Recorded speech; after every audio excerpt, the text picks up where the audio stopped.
하나님의 말씀은 히브리서 12장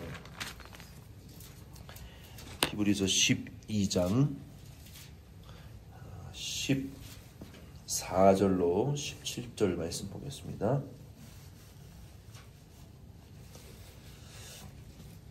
히브리서 12장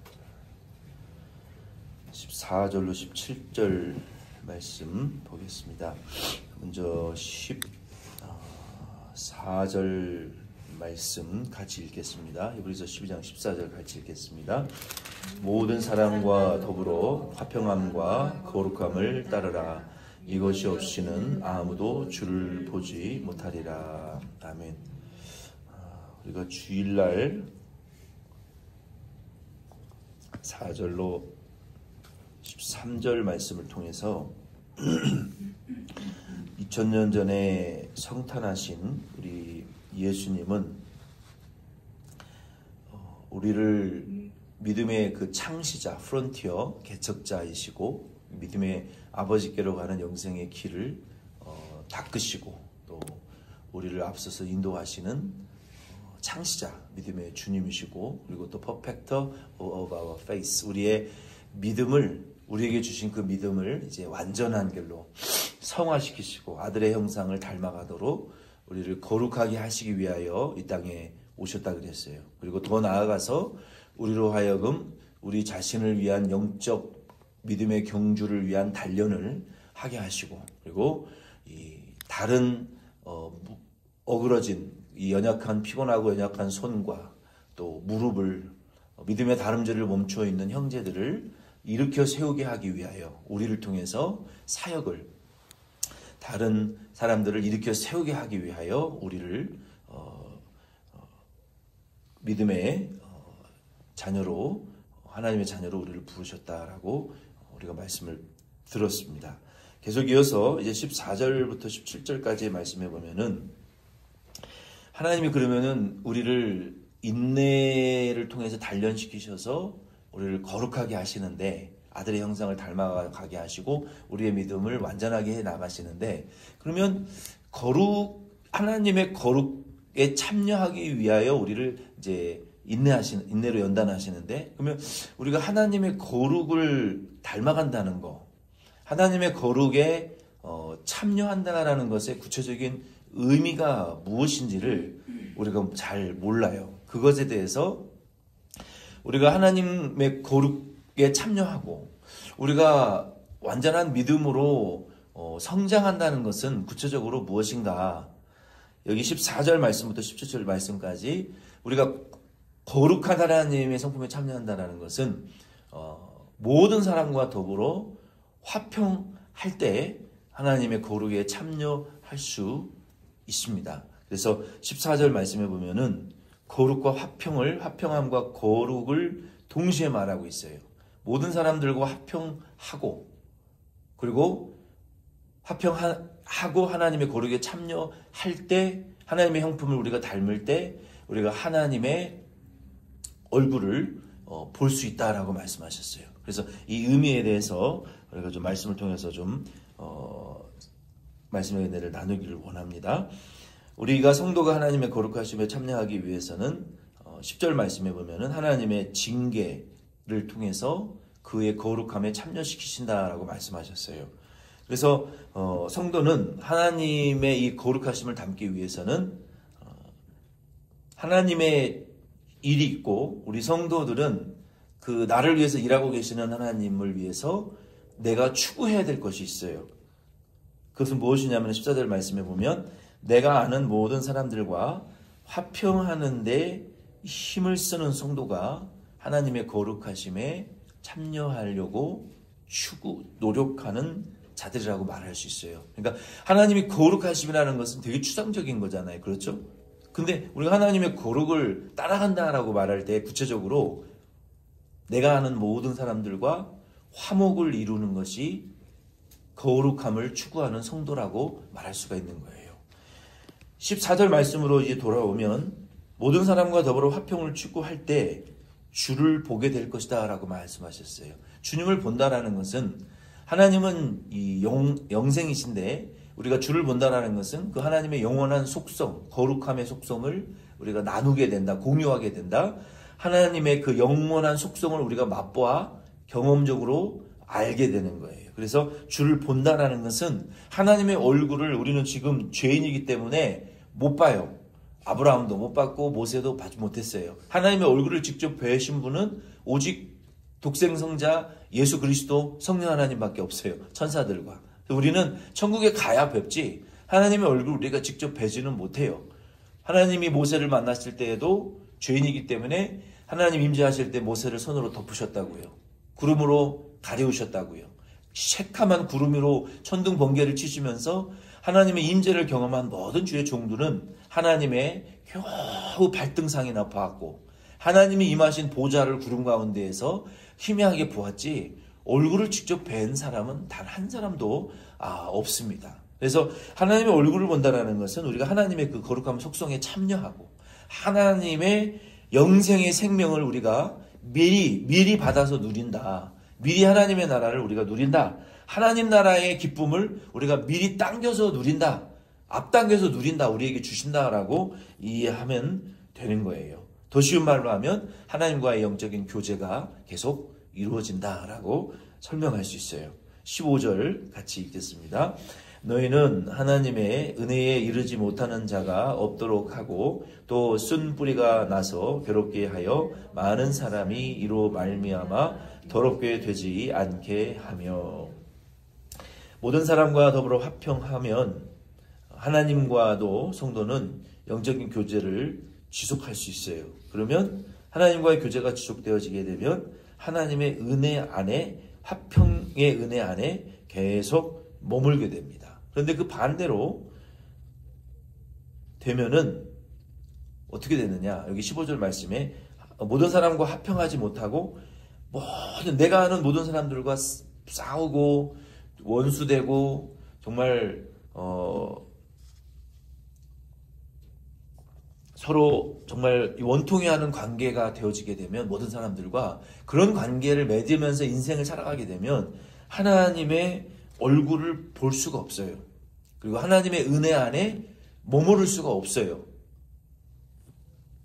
결과적으로는 그러한 사람이 교회 안에 있으면 교회 안에 있는 다른 성도들을 다 더럽히고 괴롭히는 자가 되고 가정에 가면 가족에서 그렇게 하고 직장에 가면 직장에 가서 그렇게 하고 왕이면 나라 백성 전체를 그렇게 하고 자기가 가지고 있는 인간관계의 그 소셜의 영향력 안에 있는 사람들하고 다 그런 관계를 맺으면서 결국은 남을 괴롭히고 더럽히는 자가 된다는 거예요. 그래서 히브리서 3장 12절로 14절 말씀에도 이런 비슷한 말씀을 기록했습니다. 형제들아 너희가 삼가 혹 너희 중에 누가 믿지 아니하는 악한 마음을 품고 살아계신 하나님에게서 떨어질까 조심할 것이요 오직 오늘이라 일컫는 동안에 매일 피차 권면하여 너희 중에 누구든지 죄의 유혹으로부터 완고하게 되지 않도록 하라. 하나님의 은혜 안에서 떨어지려고 하는 성도들에게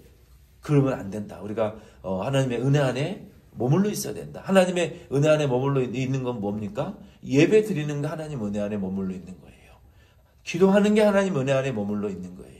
하나님의 말씀을 듣고 묵상하고 순종하는 것이 너희가 내 안에 거하면 내가 너희 안에 거하고 너희가 내 계명 안에 거하면 너희가 내 아버지 안에 거함으로 내가 아버지 안에 거함으로 기쁨이 충만한 것처럼 너희들도 계명 안에 거하면 내 아버지의 기쁨이 너희 안에 충만할 것이다 라고 말씀하셨던 것처럼 우리가 하나님의 은혜 안에 머무른다는 것은 예배와 말씀과 기도와 계명과 우리 안에 있는 성령의 그 감화와 감동을 우리가 멸시하지 않고 순종하고 따라가는 것이 사명을 감당하는 것이 하나님의 은혜 안에 머물러 있는 거예요. 예수님께서도 제자들에게 말씀하시면서 너희는 내 멍에를 매라. 내 멍에는 쉽고 가볍다고 그랬어요. 유대인들이 매는 어린 낙이나 말이나 소가 매는 멍에는요. 어미소나 아비소가 어깨에 멍에를 매고 그 옆에 새끼 나귀와 소와 당나귀가 줄만 걸치고 매는 멍에였어요. 이 멍에는 어미소나 아비소가 이 멍에를 쥐고 그 밑에 줄을 매고 그 멍에 안에 머무르는 법을 가르치기 위해서 멍에를 그렇게 매라고 하신 예수님의 말씀은 그거예요. 우리의 멍에를 직접 매시는 분은 누구예요? 예수님이에요. 우리 죄의 멍에를 우리는 못 매요. 내 멍에를 매주시는 분은 예수님이지 우리는 그의 사랑의 줄 관계 안에 머무르기만 하면 되는 거예요. 그 머무르는 방법은 계명을 지키는 거예요. 예배를 드리고 말씀 순종하고 사명 감당하고 기도하고 묵상하는 거예요. 왜냐하면 우리의 생각이 그거를 안 하면 너무나 세상에 많은 것들로 유혹을 받기 때문에 너무나 많은 것들로 우리가 미혹받기 때문에 그래서 정기적으로 예배를 드려야 되는 것이고 정기적으로 기도를 해야 되는 것이고 말씀을 읽어야 되는 것이고 우리가 신앙생활을 그래서 해야 되는 거예요.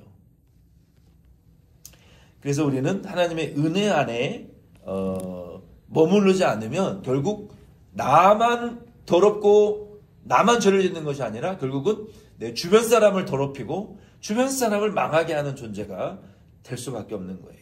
그러면 하나님께서 성도에게 예수 그리스도와 구속에 관한 모든 선물을 우리에게 다 주셨어요. 모든 은사를 빛들의 아버지들로부터 모든 하늘의 신령한 은혜와 은사들이 우리에게 다 보장되어졌다고 그랬거든요. 예수 믿는 자들에게.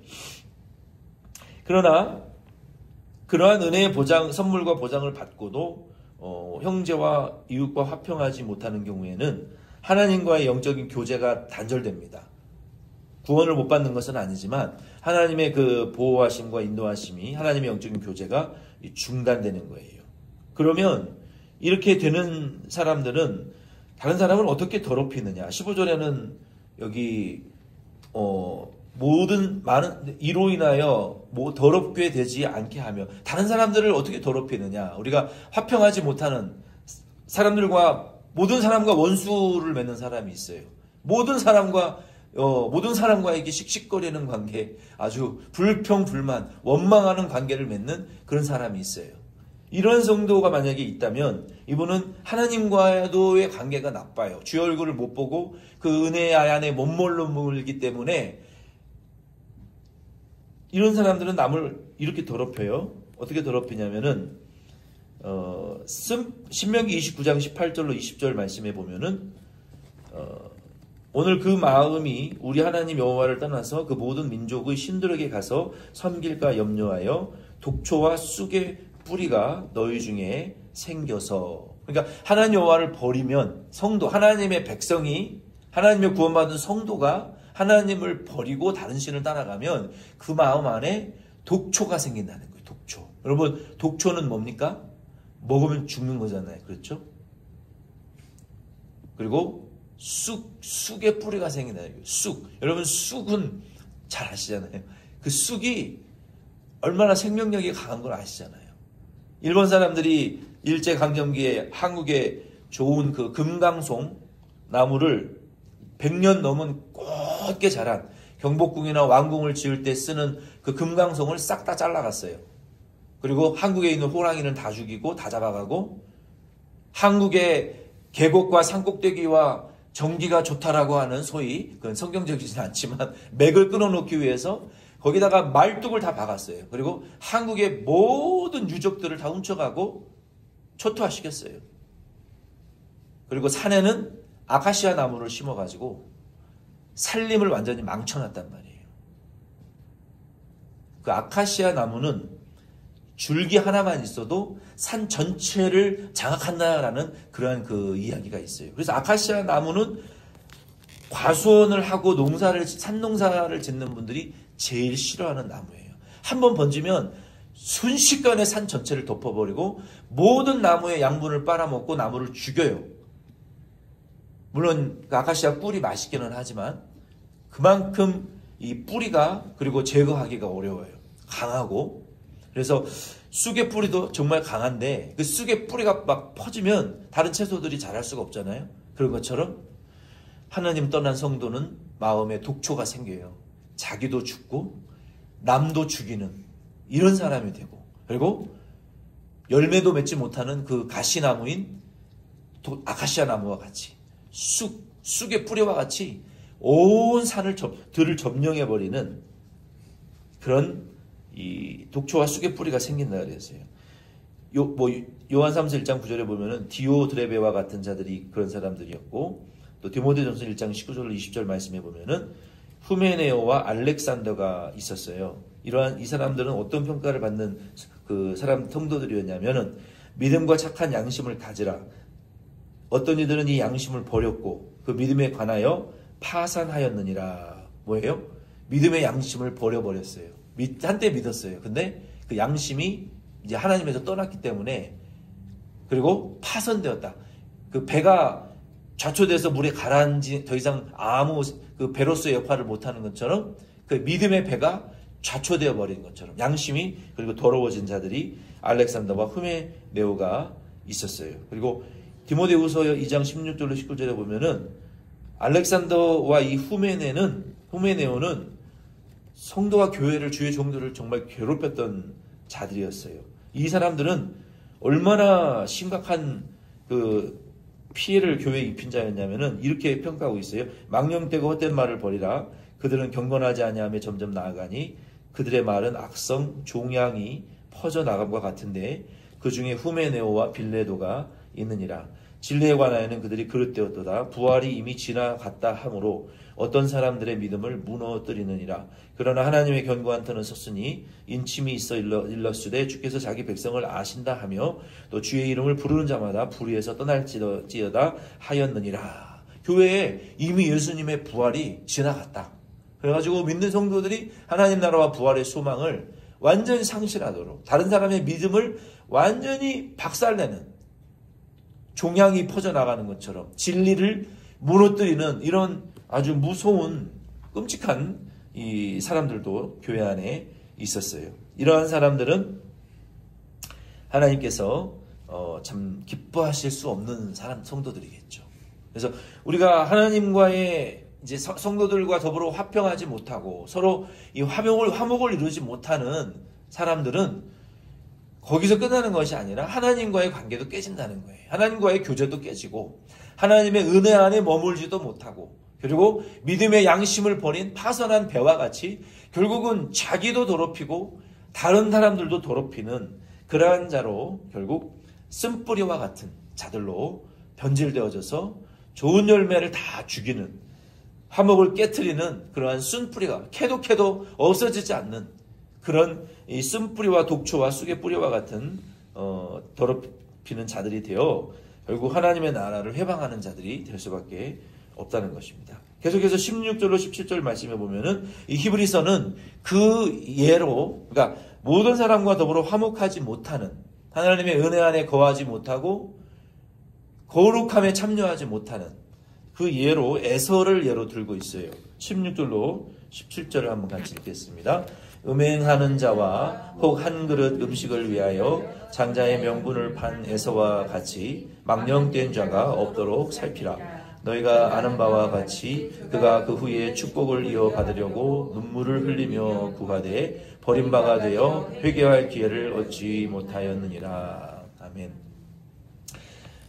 이에 대한 예로 어떤 예입니까? 하나님, 그러니까 모든 사람들과 더불어 원수를 맺고 모든 사람들과의 관계성이 다 박살나고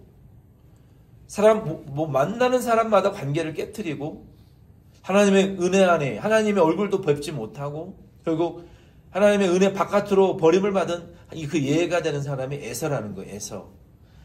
에서는 모든 사람들과 화목하지 못한 예예요. 여기서 에서를 언급하기 전에 음행하는 자와 에서라고 말했잖아요. 그래서 여기 에서가 음행하는 자는 아니었어요. 에서가 음행하는 자라고 설명을 한 이유는 에서의 행동이, 그 행동이 어땠어요?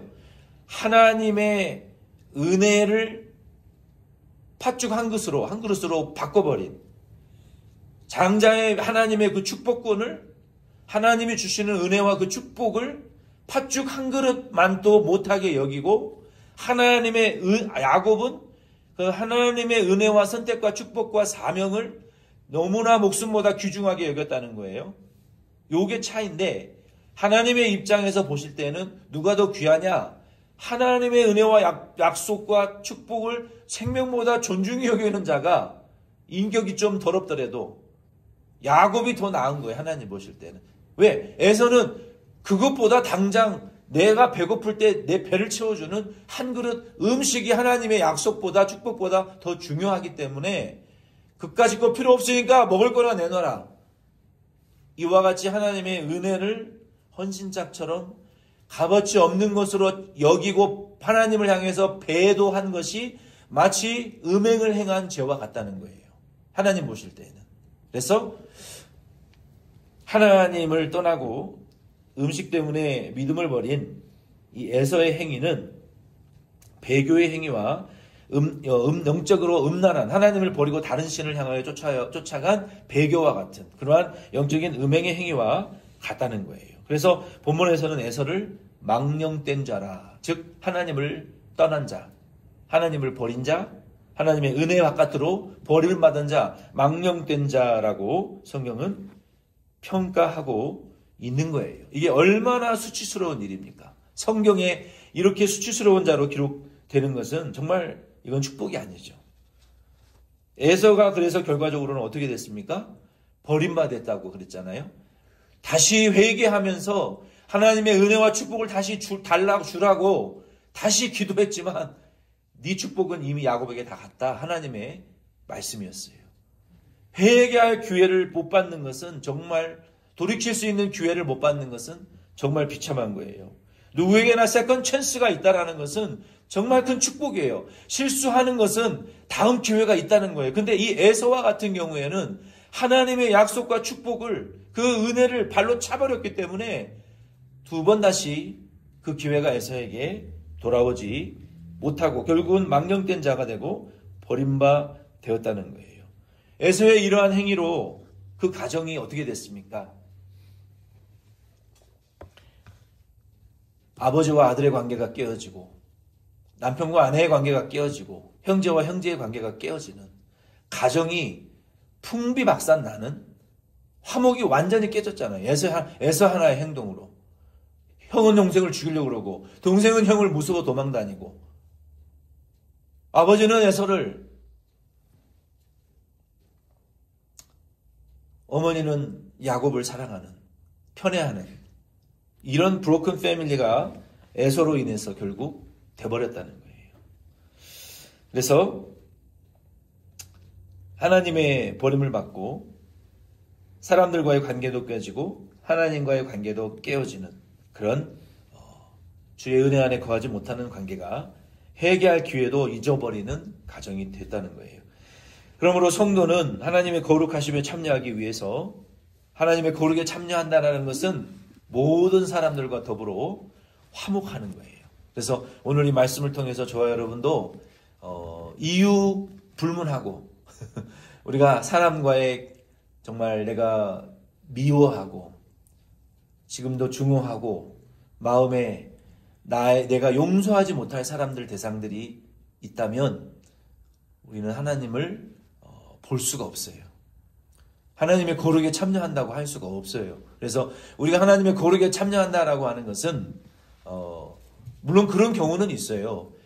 내가 만날 때마다 나를 죄짓게 하고 나를 자꾸 죄의 유혹에 빠뜨리고 시험에 빠뜨리고 정말 아무리 하나님의 은혜로 살려고 해도 그 사람만 만나고 나면 내가 하나님을 정말 믿음을 포기할 정도만큼 나를 힘들게 하는 대상이 있다.